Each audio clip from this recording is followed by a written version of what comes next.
Well, good morning, and it is good to be back with you for another series of Bible studies, this one based on the topic of reconstruct, and we're going to be in the book of Nehemiah as we walk through these 8 weeks of Bible study. If you'd like to find out more about this Bible study and how you can be a part, super simple. All you need to do is visit that website right there, www.christtable.today, or you can go to christtable.today/reconstruct, and that website is going to give you all of the information, all the downloads, all the study schedule, the reading plan, everything that you need to know for this Bible study. And we would love to have you be a part of this journey with us as we look at deconstruction and reconstruction of faith through the lens of Nehemiah. And today we find ourselves in the first 4 verses of Nehemiah chapter 1, verses 1 through 4. So let's dig in. As we come to the book of Nehemiah, what we find is a book that has been misunderstood, and I might even say mistranslated throughout the history of the church. It has been looked to as a book of a individual that we should emulate, Nehemiah being the primary person in that book. He built a wall. It's seen as being in the church historically as a book about leadership and how we should be leaders and how we should build great things. But the contention of this Bible study is that the book of Nehemiah is actually better served and was originally written to be a cautionary tale, meaning something that we should not seek to emulate, but something that we should look at and say, maybe we should not do what Nehemiah does. And so whenever we come to the book of Nehemiah, we are going to jump into a very tenuous time in the Israelite history where they have been in captivity over doing what the Bible calls being right in their own eyes rather than doing what God had asked them to do. And so we jump into the book of Nehemiah, where Nehemiah is actually living in captivity, and actually it looks like may have even been born in captivity outside of the Holy Land. And so Nehemiah chapter 1, verse 1, in late autumn, in the month of Kislev, in the 20th year of King Artaxerxes' reign, which is the same king that we jump into in the book of Esther, I, meaning Nehemiah, was at the fortress of Susa. Hanani, one of my brothers, came to visit me with some other men who had just arrived from Judah. And so we have a delegation here from Judah or from the Holy Land that has come for an audience with Nehemiah. Now, the reasoning for all of that audience is going to become very quickly apparent here as we continue on through the text.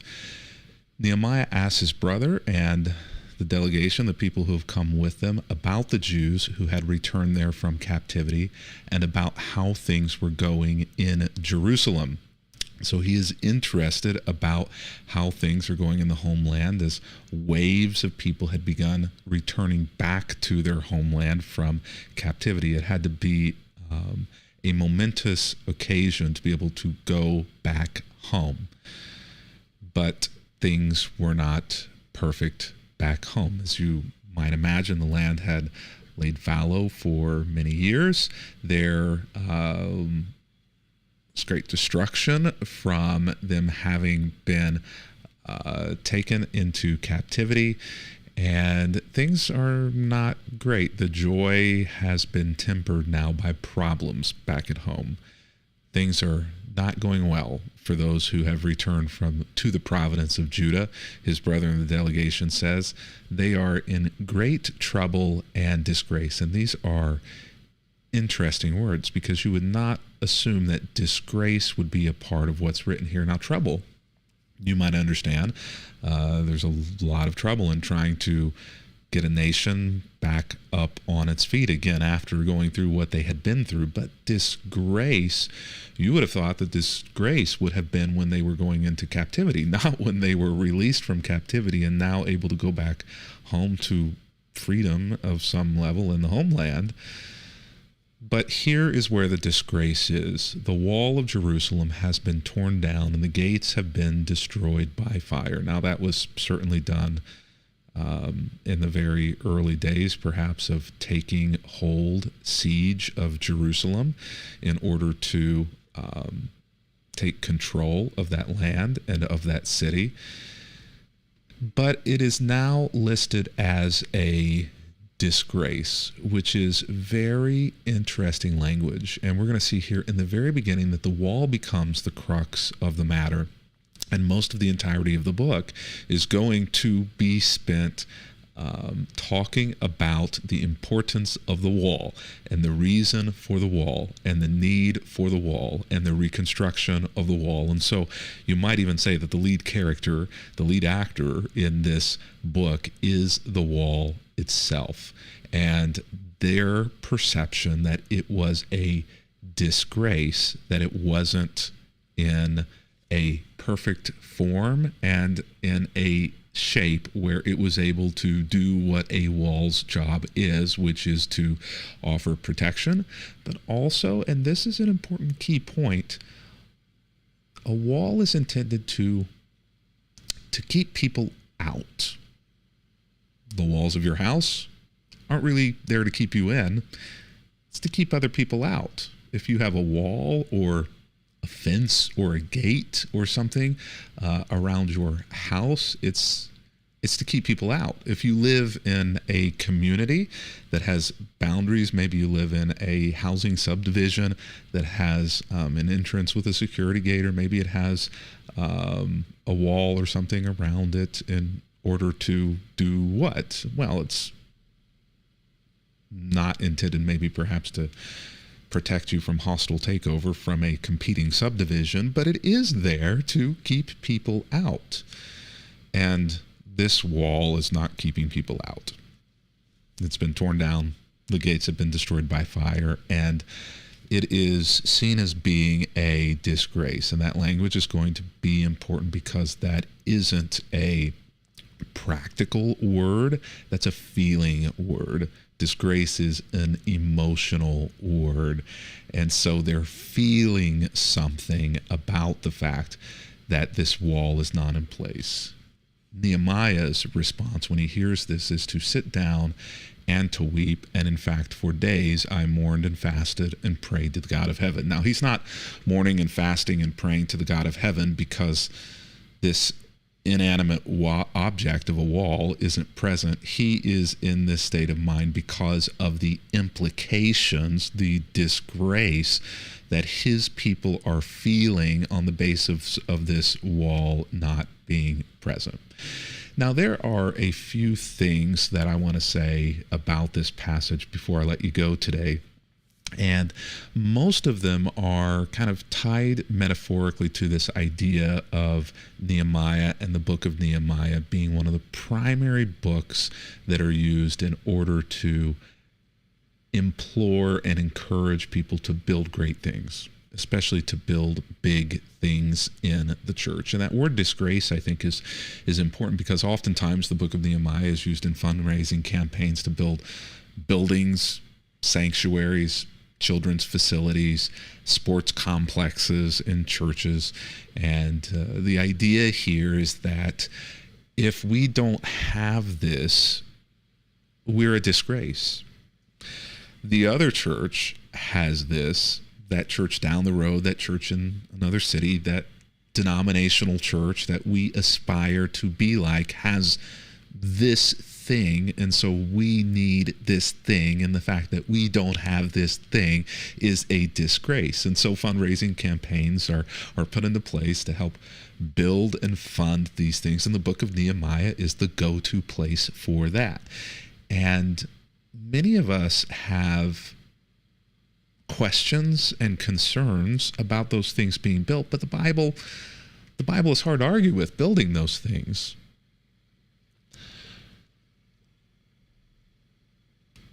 Some things, though, aren't supposed to be built. I might even say that some things are supposed to fall. I want you to keep that in mind as we walk through this Bible study. Some walls aren't supposed to be built, and some walls are supposed to fall. Some walls aren't supposed to be built, and some walls are supposed to fall. Sometimes the walls that you are told in your life should be built are walls that shouldn't be built. Sometimes the reasons why you are told something should be built aren't the real reason it's being built. In ancient cities, oftentimes walls were built not just for protection from armies, but also were built as protection from other types of people, other ethnicities, others who were less than. And so the fundraising campaign and all of the work and energy for a wall in an ancient city might have been sold to the people on the basis of protection from being taken over by a hostile people and then sent into captivity. But the wall was also there to keep out the alien, the immigrant, the refugee, the people who are not like us.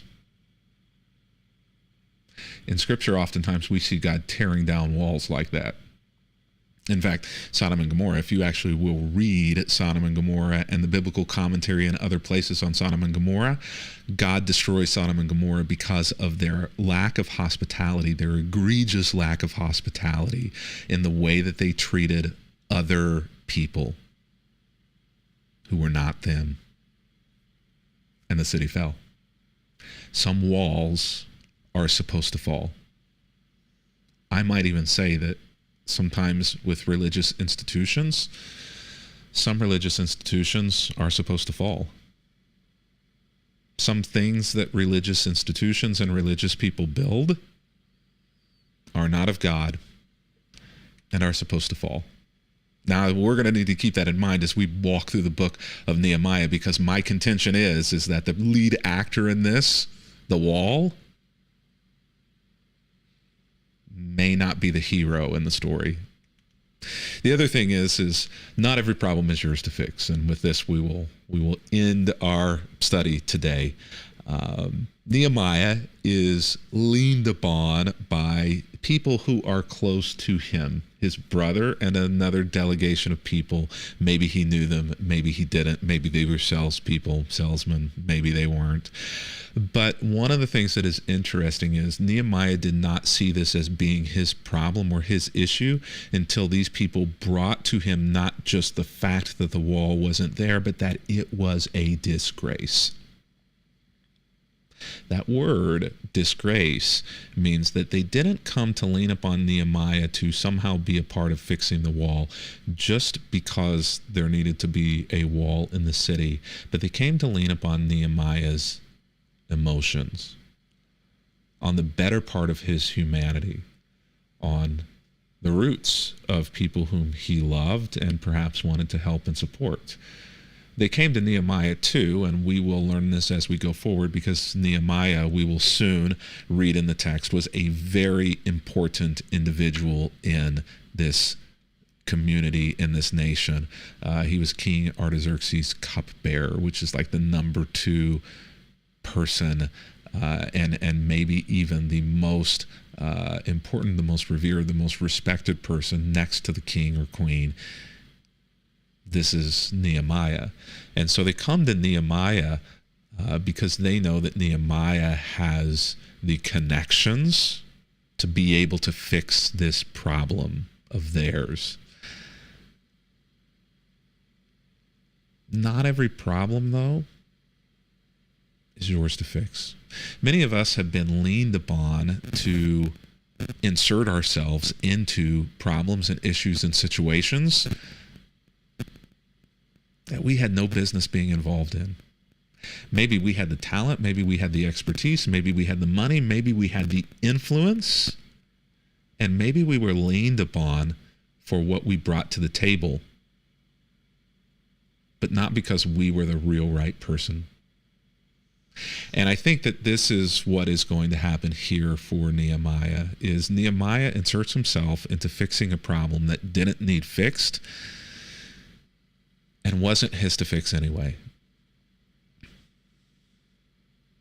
And many of us understand what that is like in religious contexts, especially, right? Feeling as though we are leaned upon to fix problems that we didn't create, and which may not need fixed or shouldn't be fixed. Sometimes the wall should fall. Sometimes the institution or the thing better serves the people, the community, and God by not being in existence. Sometimes a problem isn't a problem, and sometimes the problem shouldn't need fixed or shouldn't get fixed. And sometimes you're not the person to do it. Well, this has been a very quick intro to the book of Nehemiah, but I hope that you will continue with us on this journey through the book of Nehemiah. It is going to get crazy as we roll through this story, especially because there has been so much bad interpretation about what's going on, and this story is just going to blow your mind. So I guess I'll say with that, until tomorrow, as we continue on through the book of Nehemiah, happy reading.